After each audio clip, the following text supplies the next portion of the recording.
ಅನಧಿಕೃತ ಆನ್ಲೈನ್ ಹಾಗೂ offline betting ಪ್ರಕರಣದಲ್ಲಿ ಚಿತ್ರದುರ್ಗ ಶಾಸಕ ಕೆಸಿ ವೀರೇಂದ್ರ ಪಪ್ಪಿ ಹಾಗೂ ಅವರ ಆಪ್ತರ ಕಚೇರಿ ನಿವಾಸಗಳ ಮೇಲೆ ಜಾರಿ ನಿರ್ದೇಶನಾಲಯ ದಾಳಿ ನಡೆಸಿ ಕೋಟ್ಯಾಂತರ ರು ನಗದು ಚಿನ್ನಾಭರಣ ಜಪ್ತಿ ಮಾಡಿದೆ.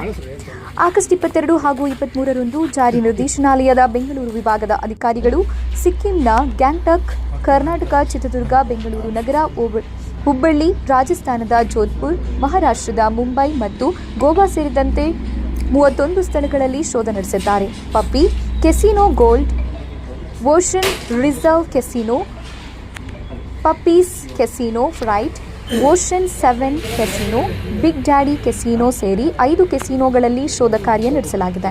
ಈ ವೇಳೆ ವಿವಿಧ ಅಪರಾಧ ದಾಖಲೆಗಳು, ಅಂದಾಜು 12 ಕೋಟಿ ರು ನಗದು, ವಿದೇಶಿ ಕರೆನ್ಸಿ 6 ಕೋಟಿ ರು ಮೌಲ್ಯದ ಚಿನ್ನಾಭರಣ, ಸುಮಾರು 10 ಕೆಜಿ ಬೆಳ್ಳಿ ವಸ್ತುಗಳು, ಆಸ್ತಿ ದಾಖಲೆಗಳು ಹಾಗೂ 4 ವಾಹನಗಳನ್ನು ಜಪ್ತಿ ಮಾಡಲಾಗಿದೆ. ಇದಲ್ಲದೆ ವೀರೇಂದ್ರ ಹಾಗೂ ಅವರ ಆಪ್ತರ ಹೆಸರಿನಲ್ಲಿದ್ದ 17 ಬ್ಯಾಂಕ್ ಖಾತೆಗಳು ಮತ್ತು 2 ಬ್ಯಾಂಕ್ ಲಾಕರ್ಗಳನ್ನು ಸೀಸ್ ಮಾಡಲಾಗಿದೆ. ಕೆಸಿ ವೀರೇಂದ್ರ ಬಂಧನ. ಶಾಸಕ ಕೆಸಿ ವೀರೇಂದ್ರ ಪಪ್ಪಿ ಅವರನ್ನ ಶನಿವಾರ ಸಿಕ್ಕಿಂನ ಗ್ಯಾಂಗ್ಟಾಕ್ನಿಂದ ಬಂಧಿಸಿ ಅಲ್ಲಿನ ಸ್ಥಳೀಯ ಮ್ಯಾಜಿಸ್ಟ್ರೇಟ್ ಮುಂದೆ ಹಾಜರುಪಡಿಸಲಾಯಿತು. ಅವರನ್ನ ಬೆಂಗಳೂರಿನ ನ್ಯಾಯಾಲಯದ ಮುಂದೆ ಹಾಜರುಪಡಿಸಲು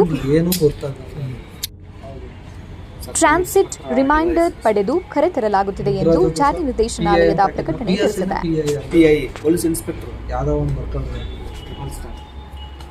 ಡೆಸ್ಕಲ್ಲಿ ಇಟ್ಕೊಂಡು ಏನು ಗೊತ್ತಾಗುತ್ತೆ.